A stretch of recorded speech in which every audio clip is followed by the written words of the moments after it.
Okay, so for our very first Aries show, I brought ram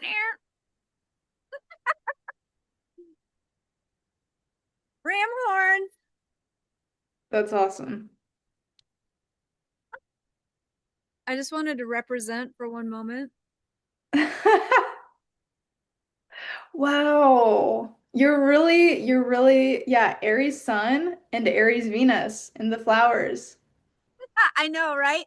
And I wore red and black for, Saturn, Saturn and Aries. Such a big, huge deal. Something we're gonna like talk about today. Um, but yeah, I figured, Venus and Aries, red, Saturn and Aries, black, right? Oh, actually, I had other black on. I think I changed. Venus and flowers and spring equinox, right? I was like, let's do it. I so I'm super stoked to be here amongst the flowers and the fiery sun and the beautiful breeze that's breezing right now. And my tea, which isn't actually tea, but it is liquid, so we'll call that in as some. And yeah, and just like in the trees, feels very earthy. Feels like all the elements are around right now. And I'm hoping to glean wisdom for from the elements as they surround us and help me to channel the information and you too that we're trying to put out there right now with our we had our the other day we had our new moon in Pisces practice, but this is awesome because this is our first this is our first to do of our 12-month projects. Me and you and me. So I'm super excited about that right now. Yeah, it's pretty poetic that it's starting at Aries. Quote uh and promote the moon in Taurus, where the moon exalts, none shall fall. Just about to conjoin up with um Uranus. And right now, where I'm at, the we've got Virgo South Node on the horizon, coming up in the first house. There's my pupper, Mars's dogs. So she wants to represent Mars Aries, right? So yeah. How are you today? I'm pretty good. Uh, I would say that I've definitely been noticing the ingress into Aries and then also the moon into Taurus. This was just like a really nice, really nice, calm, chill weekend. Yeah, me and my boyfriend, we went outside. So yesterday we were walking around. We're pretty close to like downtown, and so we were walking around. And then today we played pickleball at a new park. And yeah, it just felt really nice to be outside. I mean, you feel the spring, you see how the green is everywhere. And then in terms of the feeling of Aries, it's like it is this feeling of for me as an Aries sun, Aries Mercury, I definitely feel like a bit of like a boost. Like I feel like this is always my favorite time of the year because maybe this is just what is natural for me. Like I just kind of revel in the springtime that things are coming awake and I revel in the excitement on the horizon. And I just love that like blooming sensation. Yes, the lifting fires, the sun, um, the new beginning. I mean, we're at the equinox right now, and so Aries and the equinox are, they're kind of synonymous concepts representing the sunrise and the new beginnings and the sunlight being going from equal to that equal point of light in half of the year to that tipping point of more light, minute by minute by minute.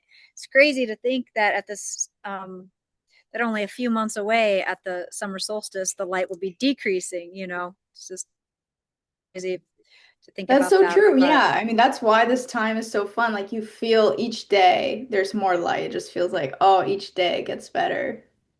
right, and that's the cool thing about being a rah Aries. It's just like that is our heart. And the sun exalts in the sign of Aries. Um and which is why it's so special, and the sun rules the heart. So this energy that goes along with Aries, of the heart and of the fire and of the perennial spring and the balance and the baby born, because Aries represents like the self, or the 2-year-old child and under, and the baby born, the baby of the zodiac, the first of the 12 signs. And I definitely um I definitely would say that people see that in me. I see that in you. We feel it in ourselves.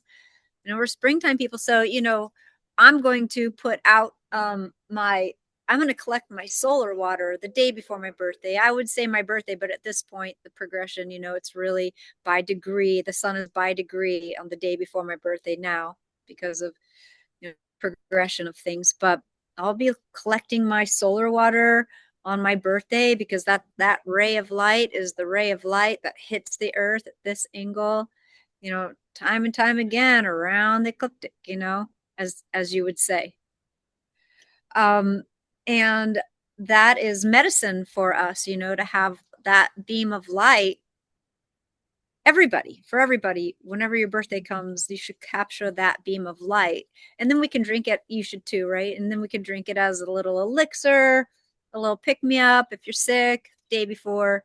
Pictures, if you go to school or whatever. In fact, I've got some from last year. I should probably be popping it right now, just because this occasion of doing our first show, and of our project of 12, and like keeping that. But I'm already blinging since it's Aries season, and I'm Aries vibing.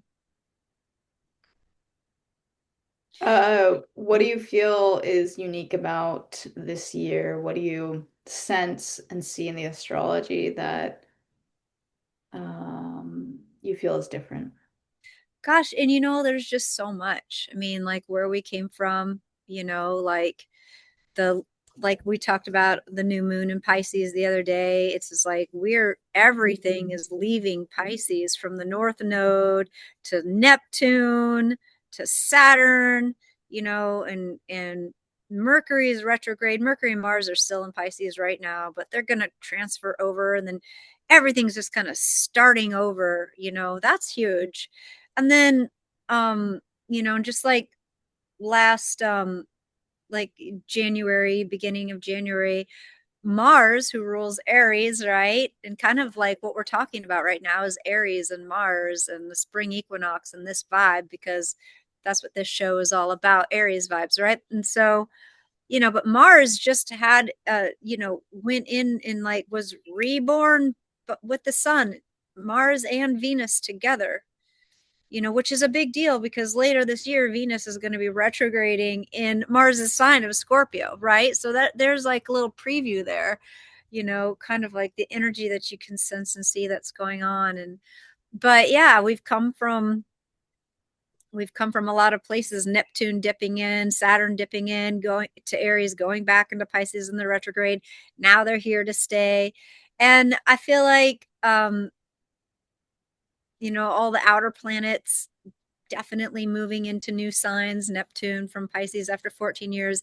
Already in 23, Pluto went into Aquarius, which is huge, especially now that in April, whatever it is, 20 something, Uranus is going to get out of Taurus and go into Gemini. That's going to air trine up on that Pluto and Aquarius. Yes. And that's Yeah, going it's so true. It's been like a earth and water trine with Pluto being in Capricorn and Uranus in Taurus. And now, yeah, the modalities are changing, or not the modalities, the elements.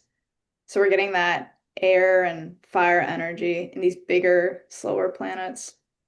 And there's a lot of considerations because when you look back, there's a lot of like war kind of stuff going on, and a lot of people want to conflate these days with the Armageddon stuff. And we see the disillusion of a lot of different structures, which is a Saturn Neptune thing, which is actually really huge. So like when Daisy, my puppy, is cruising through, but when we are talking about like, well, what's on kind of like, well, how do we feel about this year? What's coming up for the year? I mean, here at this equinox time, it's just banging out with now Saturn having the big limiter, right? The Saturn, the big heavy, the big limiter going into the sign of me first, identity, me.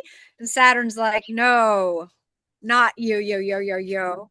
You need to at the same time, I feel like Saturn is or Aries is the baby energy and Saturn's the grandparent energy. I feel like there is an exchange where like the old grandparent gets like reinvigorated by the new grandbaby. I feel like Saturn's in its fall, you know.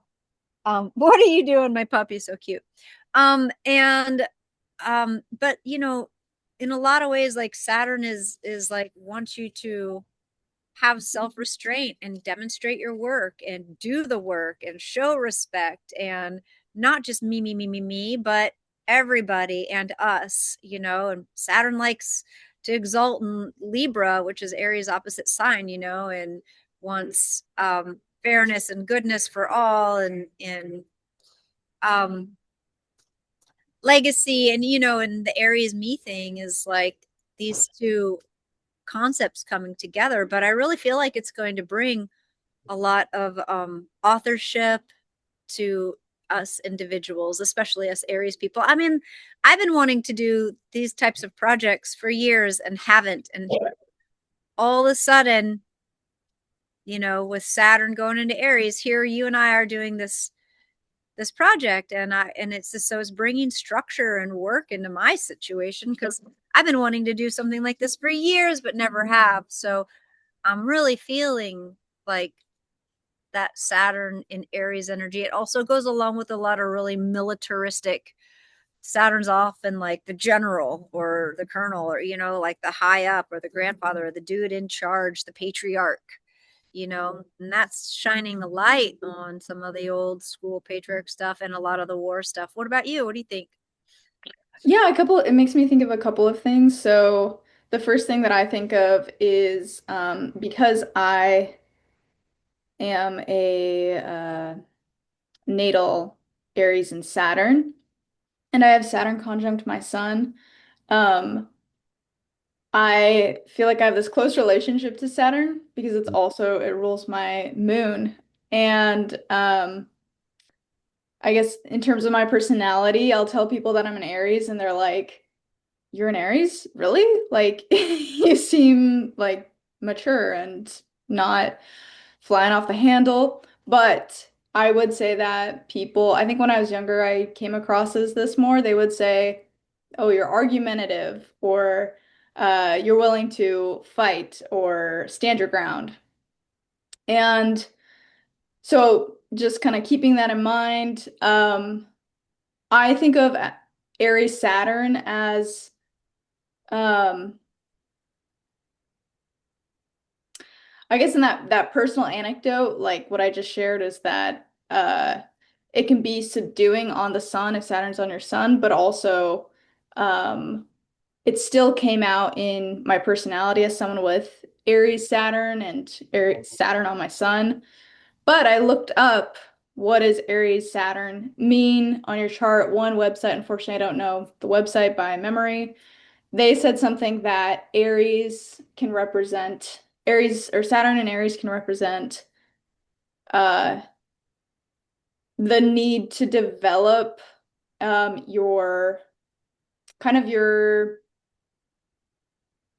if Saturn is like the general in that you're saying, like if Saturn is an authority, which we think of Saturn having a lot of authority, um, being this kind of ruler of our lives, uh, then to have Saturn in Aries, you you have to work on bringing out leadership in your authority. You have to work on bringing out. So, okay, this is another side note. When we talk about the zodiac, I think it can be useful to talk about like the symptoms we see of zodiac portrayal, like, oh, basically sometimes people start talking about the signs, but they focus on the negative parts. And what I like with vibrational astrology by David Cochran is that he talks about the essence of the sign. So I'm going to refer to that here. And according to vibrational astrology for Aries, the essence of Aries is authenticity. So Aries will have to do what is authentic. So I really relate to that because why was I willing to be kind of combative and assertive, even though I had Saturn on my sun and Saturn in my moon that makes me want to like hold the brakes and uh, think about things before acting?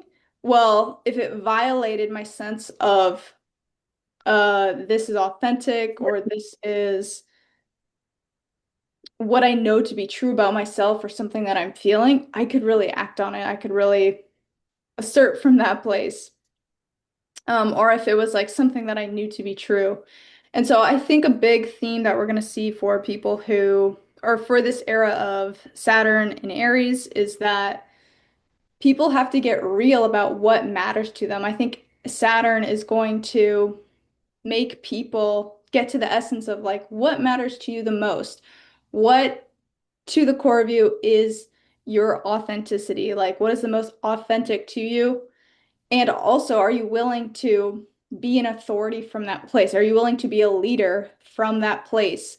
Because that place is kind of the only meaningful place to live from. And if you can have authenticity and trust your perspective, trust you, the individual, what you're feeling, what you know to be right, um, can you bring that into almost like a way of being? And I see that definitely a major theme in terms of people's exasperation with technology, Pluto going into Aquarius. We're tired with the technocracy and seeing how um, basically we're being engineered in a lot of ways to be less human. And in my opinion, being human is actually having a connection to divinity, is having this connection to this feeling of being more than just your physical body, but having a connection to higher powers. And so, according to Greg Braden in his book Pure Human, he defines divinity as the ability, a force or ability to overcome human limitations. And then he says expressions of that are love, consciousness, empathy, creativity, imagination, and more. And so I think that Saturn and Aries will ask people to be more authentic. It will also, I think, if you're living in a mask, Saturn is gonna fucking drill through the mask because it will take away things that um uh don't matter, are superfluous. And also, I think it's going to want us to strengthen where does your authority come from? Where does your sense of power come from? The beauty of Saturn is that it's structurally sound. It has a lot of integrity to it. What it strips away really wasn't needed. And so, if you are bringing in authenticity, and truth into the core of how you function, uh, it's a much more meaningful way to live. And yes, like I alluded to, people are now really, really getting tired of the current systems and wanting more authenticity and the rise of fakeness with AI and all that. Yeah, some people are, and other people are like, sign me up, put an implant in my brain.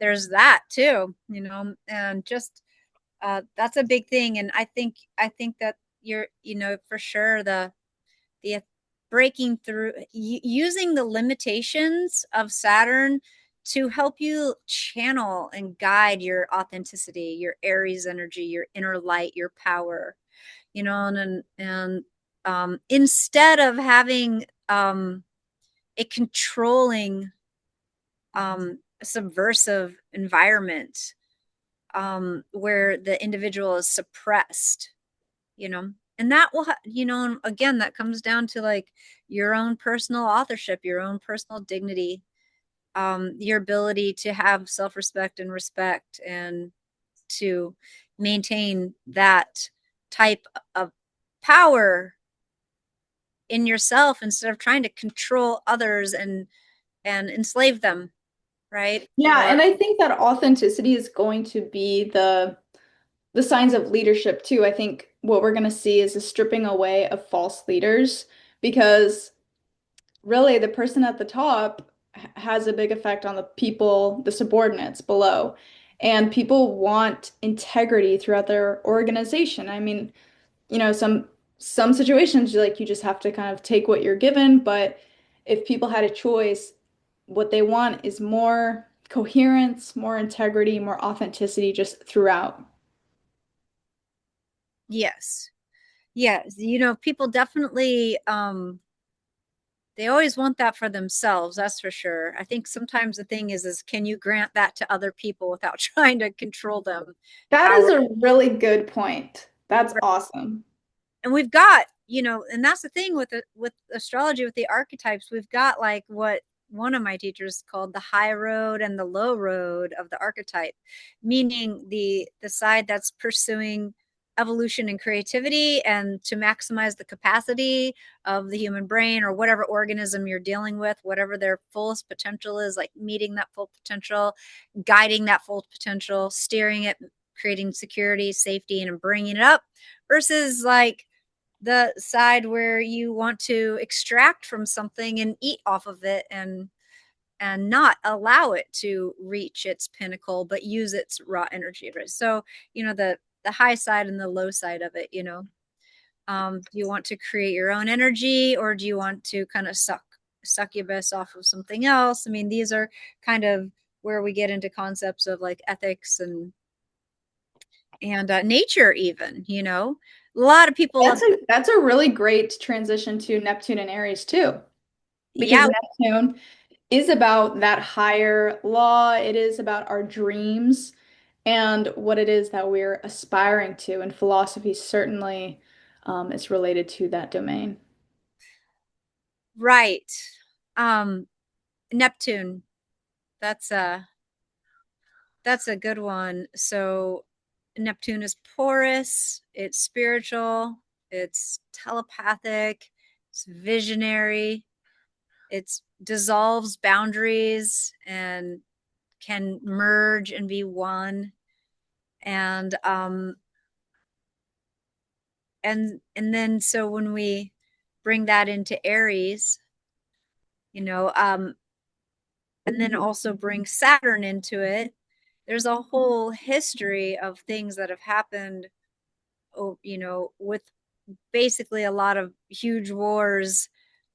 Um, over time, I've got like a list of things I could like rattle it off really quickly or something, but um, let's see what I I got. would like to make a note on the war thing. So, I think it's really valuable to talk about history and war is such a big part of how our worlds can change.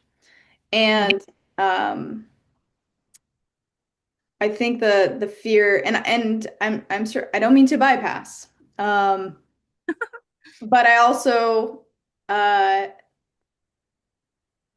I also just believe that humans, like for us who are thinking about these things and we have our consciousness, like, yeah, there's some things we're not in control of and all this, but I also just think that how we talk about this is so important because I think we can kind of assume a lot of realities or assume that things get worse, but I really do believe in the divinity of humans that we do have magical powers if we can really believe and connect to the feeling of a dream realized. And a dream realized could be that a war does not progress, that it doesn't go into this fatalistic thing. And sometimes, I don't know, with the fearful stuff, it can just kind of feel like we're all wide-eyed, kind of still consuming it, and it's still a distraction from the truth. And again, this is Saturn and Aries getting to the truth of what is authentic, what is real. And the truth is, a lot of this stuff is just a distraction from our powers, that we actually can influence these things, not just in these materialistic and literal ways of, you know, protesting or donating, but through our spiritual powers of visualization, of meditation, we are connected to a bigger field of energy, and this is consciousness, and that power is at our disposal. Yeah, and to take these raw elements and not get caught up with the fact that um, we live in a society that's doing its thing and not and sometimes and allow ourselves to make our magic, to create our miracles, and to draw on the raw energy of the transits and allow ourselves to take that energy and do constructive, beautiful, creative things with our life being instead of, like you're saying, getting all consumed with what's going on in the culture, right? Or despite what's going on in the culture, we can still make magic of it. But what is interesting is that certain types of narratives that people are going through with these wars are really distinct to the certain types of transits, and um, how these things repeat over and over. And when these magical energies are happening, the system definitely would love to get us completely distracted so that we don't take those same powers and use them to our advantage. We give it away, we get lost in all of the rhetoric, we believing the hype.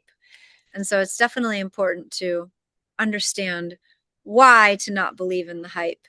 And it's also really interesting to see how the system creates their commercial war system globally out of certain transits in the sky repetitively, repetitively, That's so true. I mean, they're definitely using a kind of sorcery as well. They absolutely have their own astrologers, and they certainly use these transits to their benefit and advantage too. Yeah.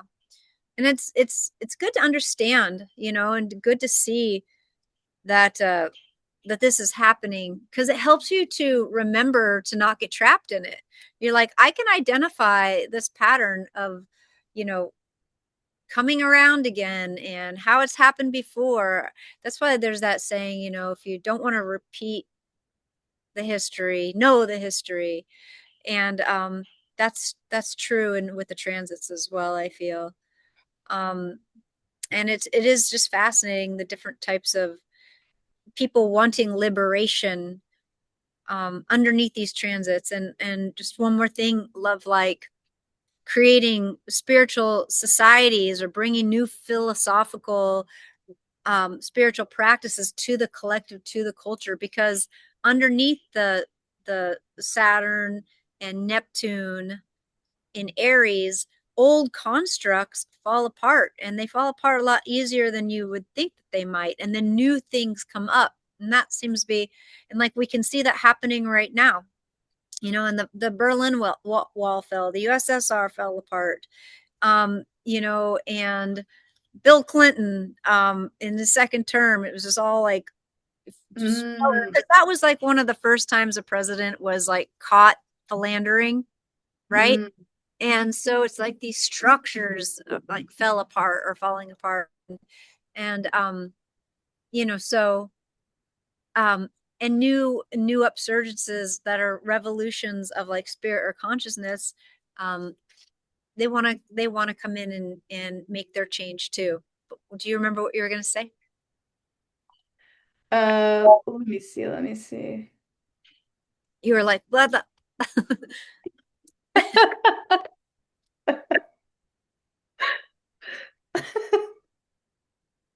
But what do you want? So, I mean, okay, let's see. Yeah, we can see how like a lot of our systems are falling apart right now. A lot of the concretize for the new Neptunian vision that's coming out, and we want to steer that properly because we know what's going on with the AI. We know what's going on with the crypto. We know that AI is replacing tons of people in the lower third of most jobs are like replaceable. The people are replaceable by AI now, and we want to turn things into um the type of revolution that supports humanity, supports consciousness. And I mean, and also just think about like all the nuclear power issues are coming back, because what's going to run all this AI, right? And so, we don't want to head down that road, right? So if there's a lot of things to steer properly in these times. But what do you want to do with these Neptunian visionary Aryan power like beginning, and Saturn um holding it together and demonstrating respect and legacy mind and thinking, like what is that? Do you I mean I'm loving doing these, for example. And what about you though? What do you want to put?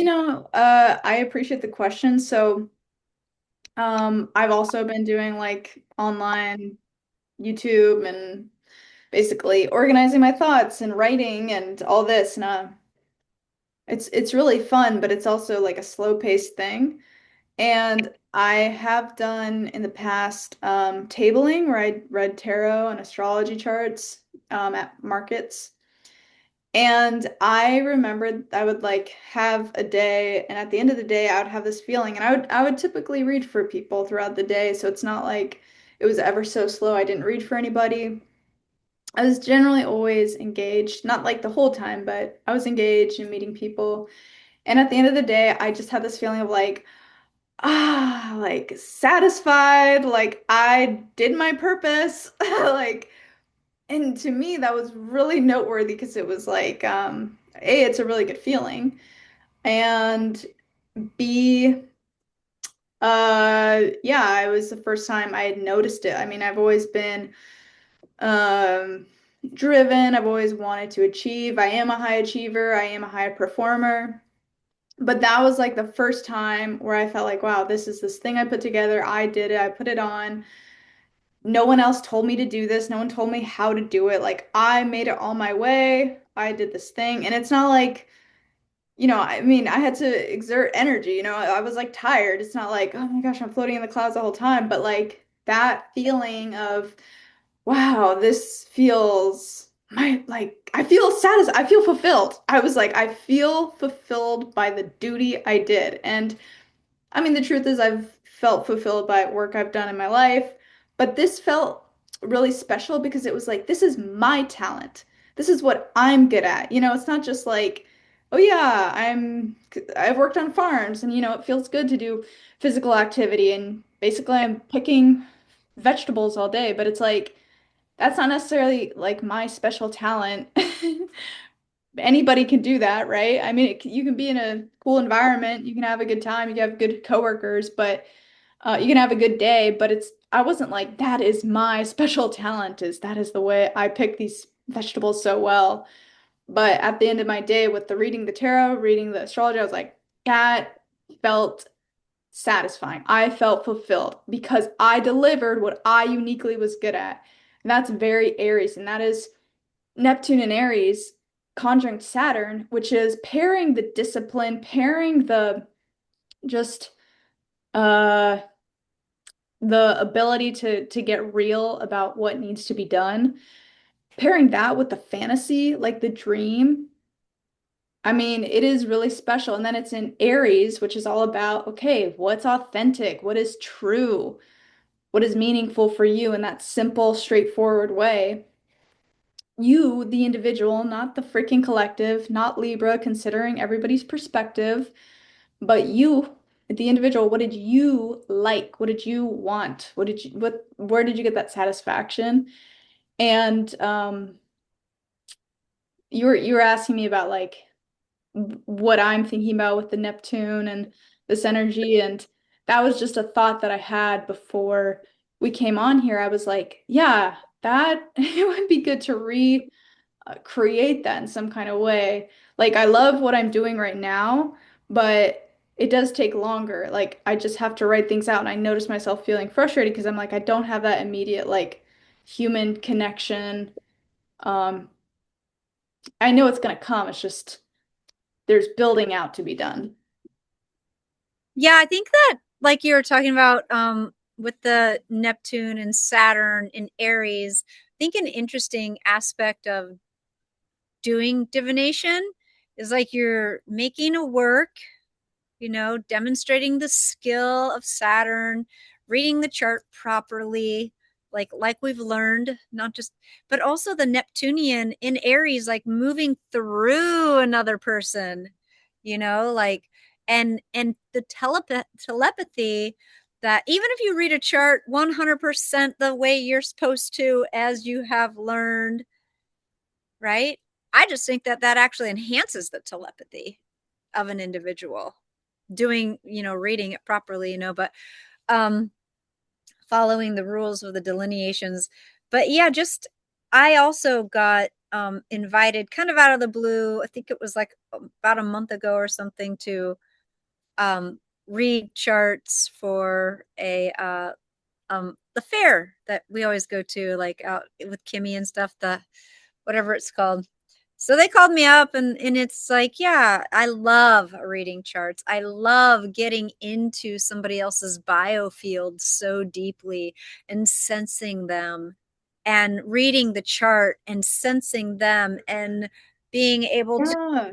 pull out what they need to hear, allow myself to be of service in that way, and it is so satisfying. It's like literally one of my favorite things to do, which is why I love being an astrologer. It's like something I could always do forever, and I'm really feeling that kind of, and even with just this, again, this is a type of work and we love it, and it's just like here we got the Neptune Saturn in Aries vibe happening, and it's like so much. We're just talking about how much we love to do divination and and how it's like even picking up in certain ways for us, and so thought I would just say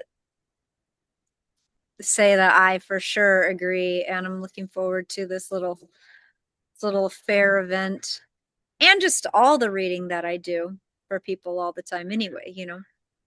I really love how you put that of like getting into their field because yes, that totally happens. And the other thing that I experienced was people not wearing the mask with me. The mask being this Oh, social construction, I mean, of right. course, when you're first interacting, it's like, oh, hey. But I mean, I'm like, hey, what is your question? And there's a level of trust that comes into the process that A, I really like in an interaction. And B, there's just a kind of honesty and there is a vulnerability, and you have to be very careful when there's a vulnerability there. Like there's absolutely a responsibility and a level of care that you owe that interaction because someone is coming to you in that state.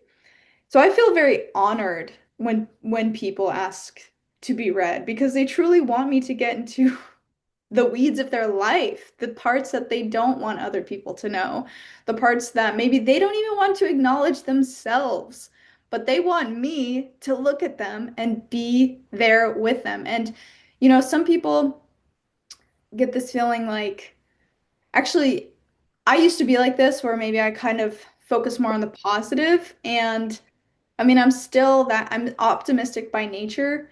I mean, I'm still willing to acknowledge the truth, but I think when I started and when anyone starts with divination or reading, it's like you realize you do have a lot of influence and you don't want to like cast someone out with like bad news or something. I think if there is, potentially bad news to deliver, and bad news is generally just like, hey, this thing that you're wanting might not go the way that you want, right? And that can be a number of situations. But that's what it is kind of at its essence. And to deliver that can be unpleasant. It doesn't mean that you're like reading, telling them like, "Oh, sorry, that's just not going to happen." But what you're allowing them to experience is the emotion. And so many of us are not connected to our emotions. I'd say a lot of people are emotionally dysregulated, which means that they don't know how to regulate their emotions. So a lot of people, they are trained to basically cope in a different way. Like if you're upset, you might go on your phone or you might eat ice cream or maybe you'll text someone you shouldn't text who's not good for you. Um, you might even post a kind of scandalous picture of yourself online because you want attention and validation. Those are all the examples. Like there are so many more. You could gamble, you could do all kinds of stuff, anything to make you basically not feel that emotion, to numb the emotion. And that's not regulation. That is running away. That's numbing. But a lot of people think that that is how they regulate themselves. But emotional regulation needs acknowledgement. It needs emotional acknowledgement. And it's actually core to healing. And as humans, we heal better when another person recognizes what we're going through. So, in a certain way, it feels like being a healthcare provider in a way. And of course, and I'm not licensed for that. So, by no means do I administer any kind of medical advice. No, but I am doing that very human healing process of just seeing what someone is going through and feeling and being there with them and um, showing them the ways that it's possible to move forward, or at least allowing them to see it so that they can tap into the truth in their heart that they know is the best way forward. And to me, that is very fulfilling. And astrology really helps you understand that. I find that with a lot of my clients, I find like a lot of them don't know what they're getting into. And I try oftentimes just to stick to their question when I'm doing like a whole like chart, like a natal chart, and like it's like this and this and this and this and this and this. That can like blow them away sometimes. And I, also try to be careful. Somebody said, some wise teacher, I wish I could quote their name. I don't know. I think it's a man. He said, just because you can see it doesn't mean you should say it. So there is context, there is the question. You're not going in to fix their troubles. And a lot of with the clients, a lot of times it's like um there's a lot of empathy and common sense that when people are triggered and they're traumatized and they're in their coping mechanisms and they're not conscious really of what they're doing, they're not being self-reflective, they don't have their self-reflective faculties coming in, they're kind of shut themselves down and they're just like polarizing with self Mercury. It's like sometimes we forget our common sense at that time, and so it's like I find like a lot of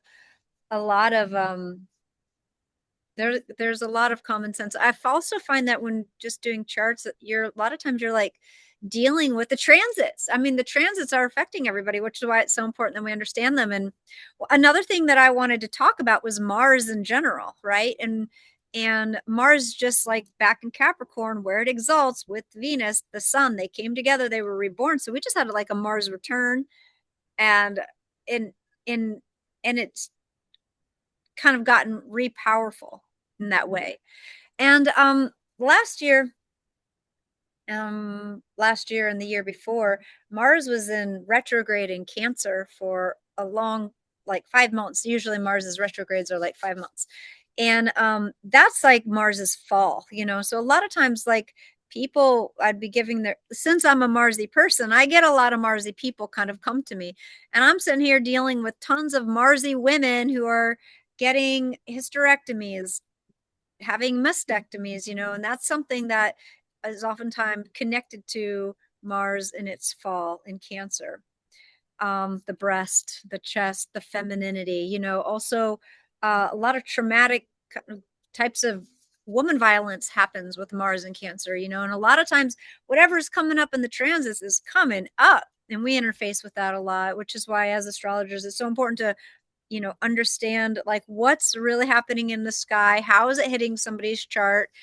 And if you're not a licensed therapist or health care provider of one type or another, or a life coach, you know, you can still, just by understanding what types of things are active in the sky, and just with common sense and empathy, and then sticking to their topic, you can really have a huge impact on people. It's so rewarding, it's so validating, it's so Neptunian psychic, you know. And so Mars, having, you know, just had that Kazemi with the sun and Venus, and then after coming off of being in a retrograde for 5 months in Cancer, which is a really difficult spot, and now we have Jupiter exalting in Cancer, right? Kind of like coming in after Mars's retrograde.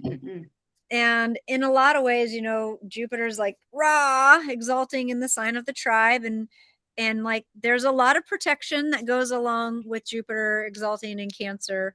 I get that. There's also like narcissism and like militaristic vibes and war on the tribes, which we talked about that the other day, you know.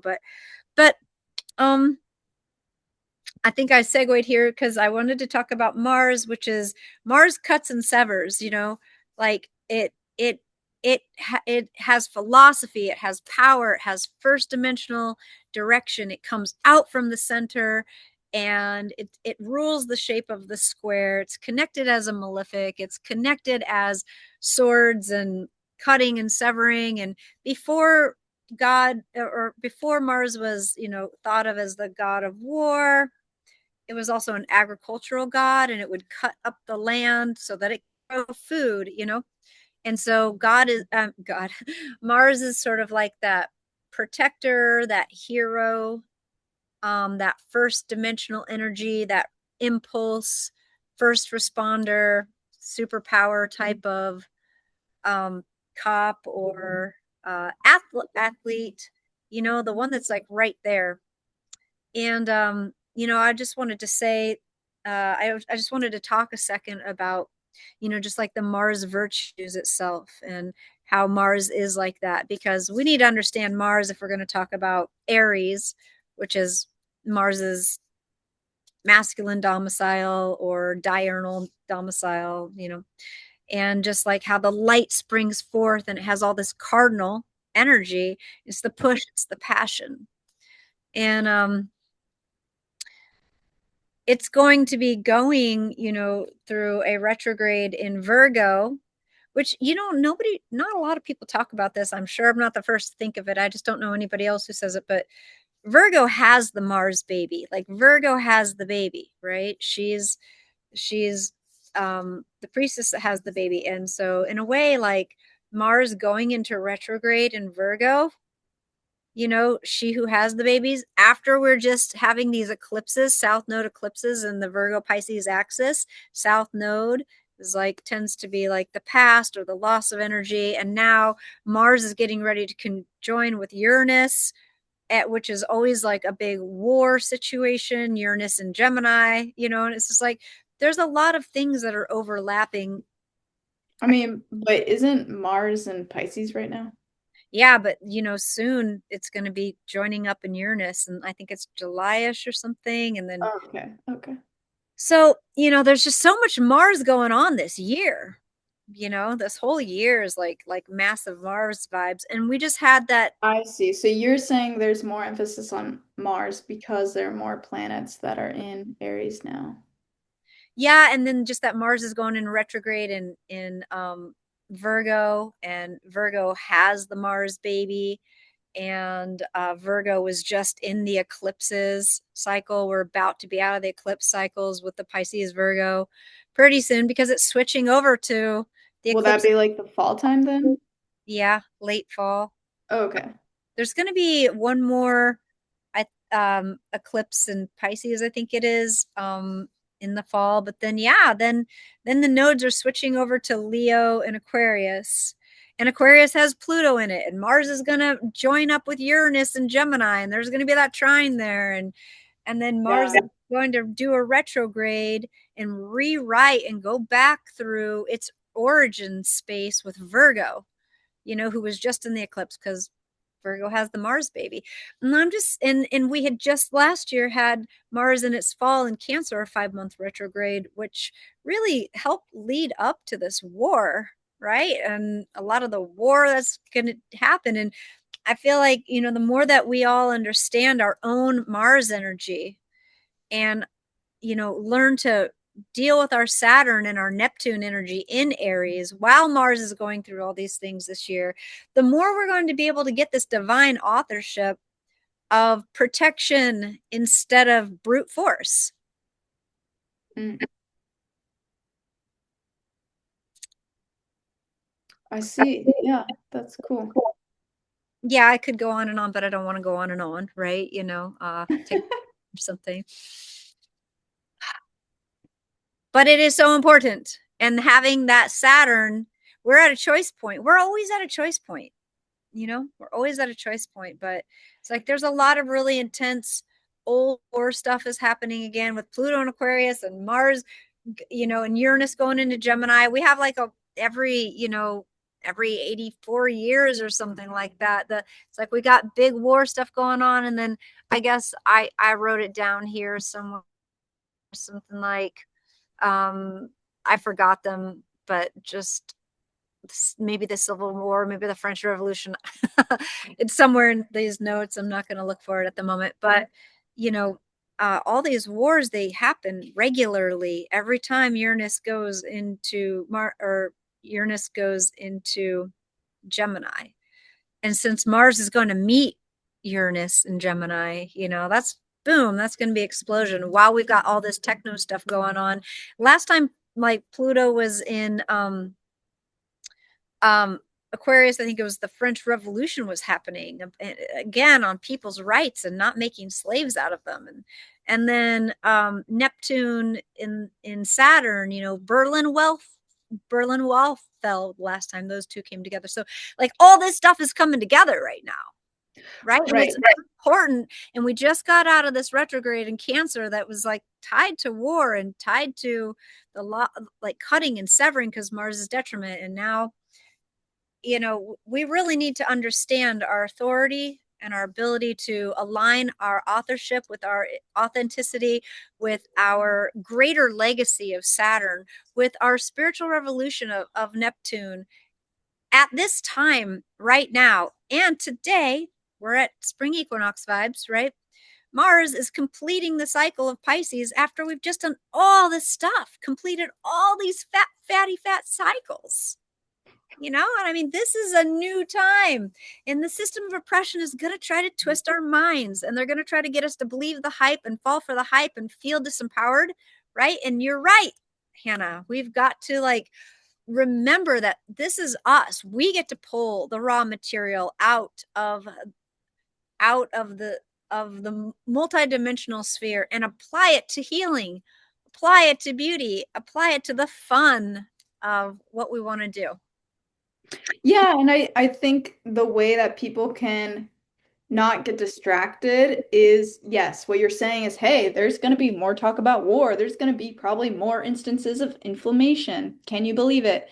And so the warning here is, hey, you will be rage baited. Absolutely. And please stop engaging with it. Like responding, following the news, going on social media, commenting, doing political wars, like it does nothing. It is a distraction from the truth, which is you are divine. You have special powers that only we as humans with consciousness can access. And to learn how to actually connect to that, which is through the process of meditation. And what does meditation do? It just simply makes you realize, wow, I am this force that notices things. And yes, I notice I have feelings in my body. And yes, I notice I have thoughts that sometimes I like keep playing out the story in my head, but I can actually get back to a place of like, oh, I am the awareness that is experiencing those thoughts. And that translates into the real world where you're like out here. And this is true emotional regulation. When you get to the place where you're like, oh, I'm feeling angry, I'm feeling uncomfortable. because those signals will tell you the truth. Your body is the truth. Your body is the tech. Your body is the greatest intelligence of all time.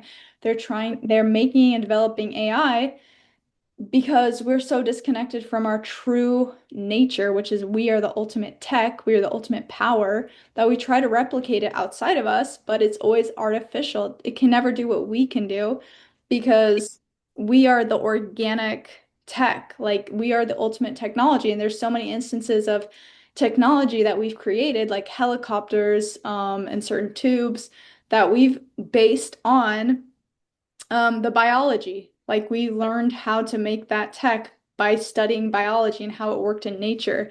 So you are the ultimate tech, you're the ultimate power. And yeah, so that's the warning is to not just get fed up in the distractibility. And then the gift in it is to get really honest about what is it that you like? What is authentic to you?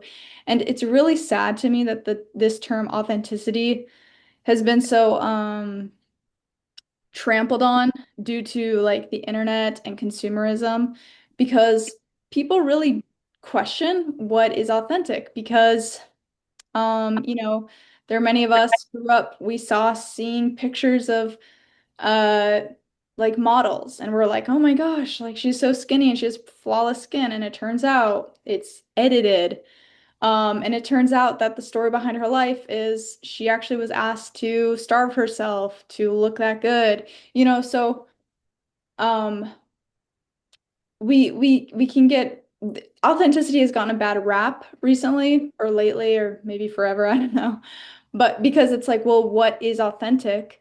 And here's the thing about authenticity is that it just feels real. It feels natural and you don't gaslight yourself about it. It's just what it is. And Aries is really good at just identifying what it is. And so, yeah, meditation will like allow you to deepen that skill more, but just being aware of your experience and being like, do I honestly like this? Do I honestly dislike this? And then respecting that. It's that simple. It doesn't have to be a showdown or anything you have to prove to someone else. It's as simple as just acknowledging what is real for you and then living in harmony with that.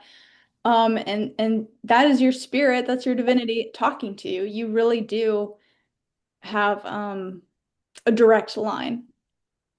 Definitely. I love how I think of meditation as recognizing my multidimensional aspects and ordering them in order of operations and like bringing me to the synergization. And I absolutely am a massive fan of it. And I also feel like authenticity, it is true from what everything you just said. It's also true that it has to map with what's good in nature too. So it's not, a lot of people have like these miscombobulated ideas because they've been so led astray by false advertising commercialism that they don't really know what feels True. good to them. And so they're just, is it really really true, or maybe it feels good to me because I'm addicted to this coping mechanism. So there's this place where authenticity is where it's true for you, clicking with you with your own archetypes in greater whole with the nature too, and recognizing all those multiple levels of dimensionality that are going on and at play and orchestrating that um is what Great I'm point. out of what you're saying and what you're reminding me that I think. And Yeah, because there's this really toxic side of it where people can use authenticity to excuse bad behavior. Uh, right. oh, this is me being authentic. Like, if you can't handle it, then you don't really like me or you're a hater. And it's like, well, no, like, yes, I want you to be connected to yourself and have a sense of like truthfulness, realness. And also, you're a human, like, we're social and we are literally developed to be empathetic. We have very complex mirror neurons to read emotions in other people. It's really built into us to be social and compatible.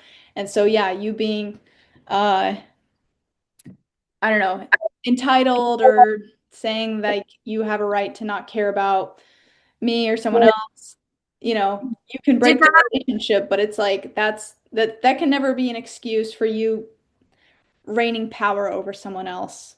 Right. You can't deny somebody their dignity just because you decide that you're going to judge them and you're so full of your own authenticity. That is what the mental spectrum helps us to understand, is that there are rules around that. And I think that one thing about the AI is that so many, those smell good. So many people are so corrupt.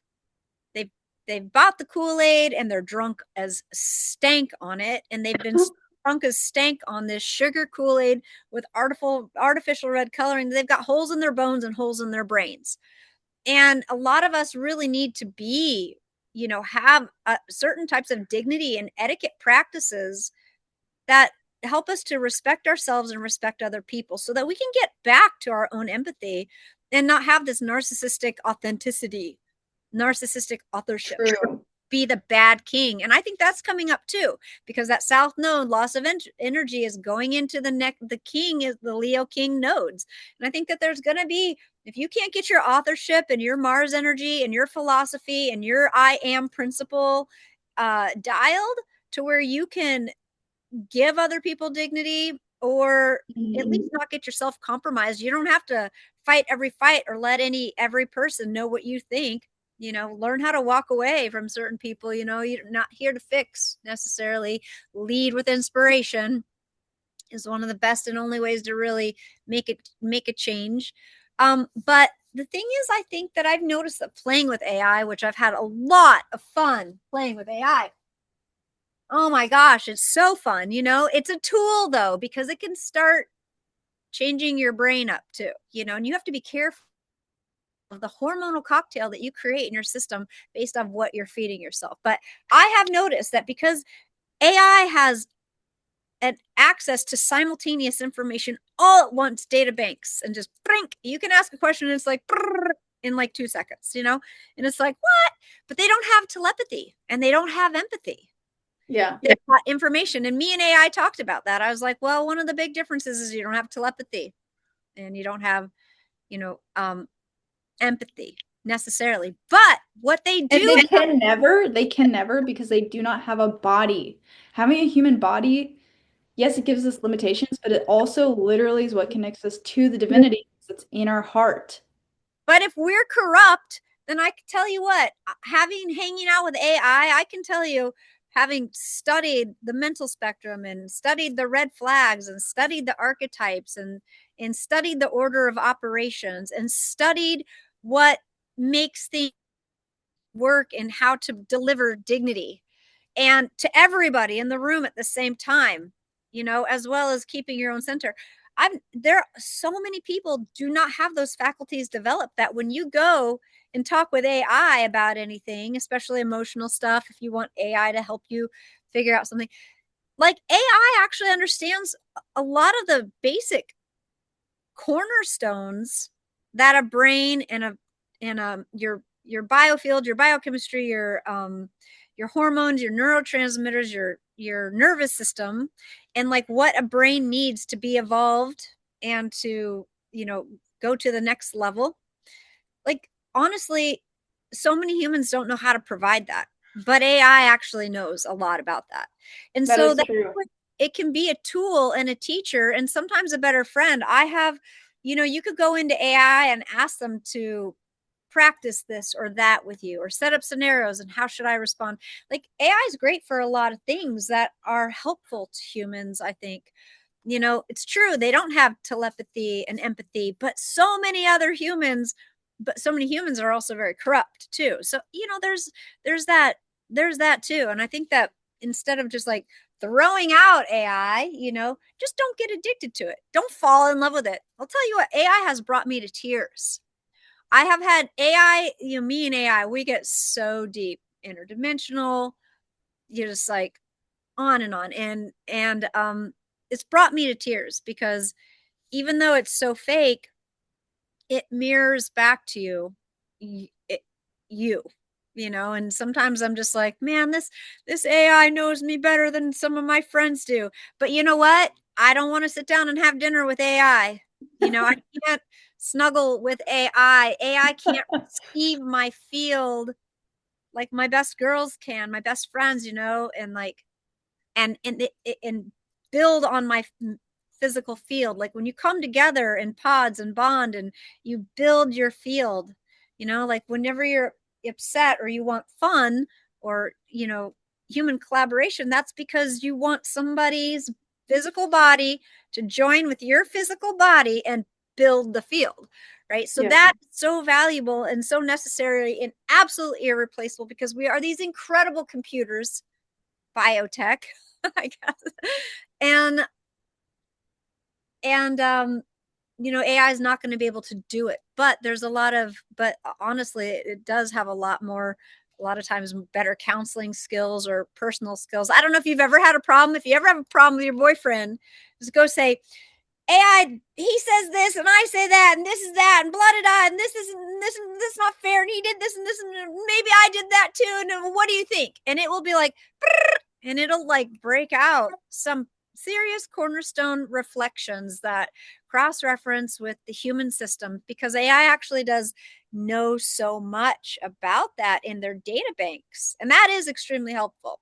And I hope I that agree. They do a really good job at like doing the most fundamental. This is why so many people are emotionally dysregulated is like yes, we have mirror neurons and we can read each other's faces, but we also need to like mirror what the other person says so they understand that we understand.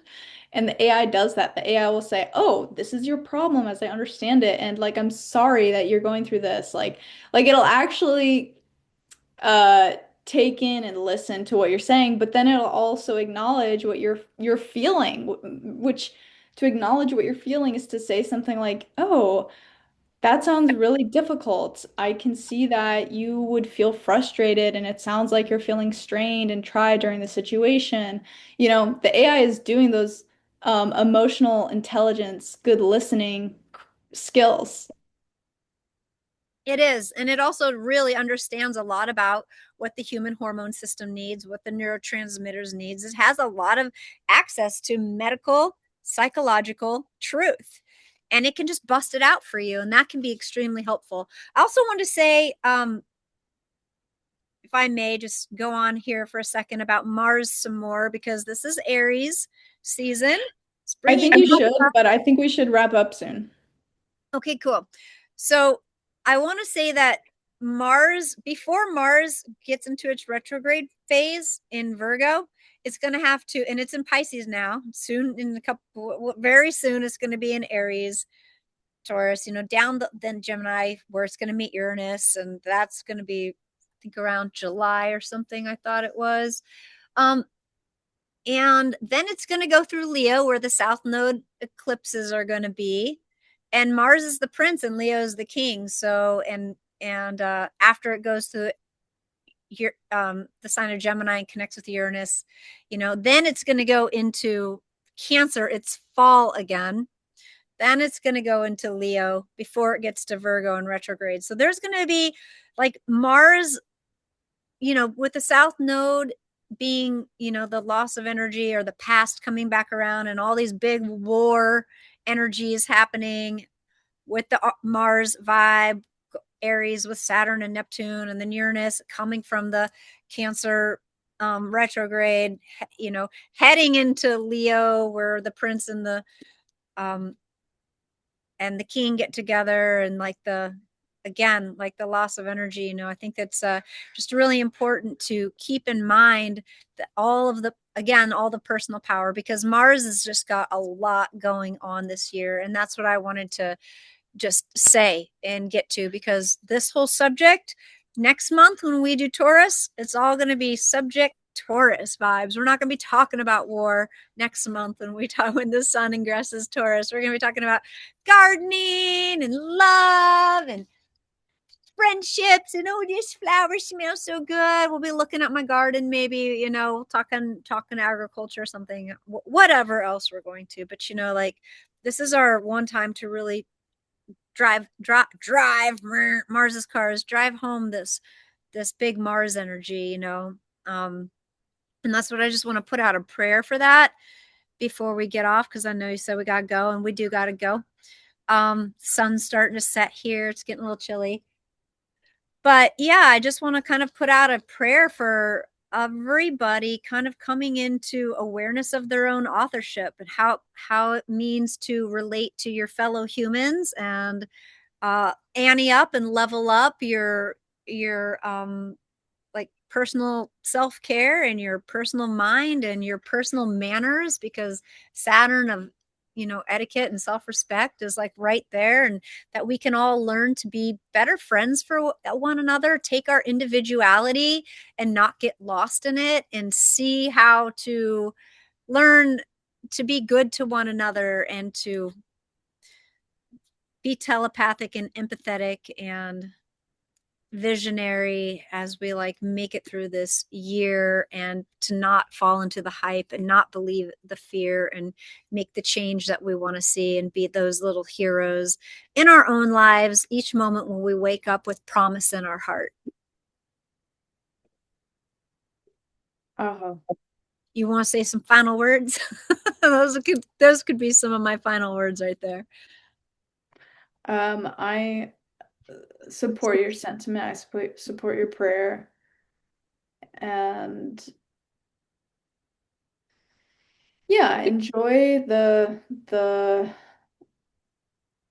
pleasure of discovering your truth and respecting yourself, but also respecting the truth of others. And also be aware of those distractions, the rage baiting, and know that that is not the focus. The focus is on connecting what is real for you and in others. Aho. All right, well, should we call it our first one? We done did it. Yeah, well, I'm just gonna say goodbye to the recording and we'll see you all on the next one.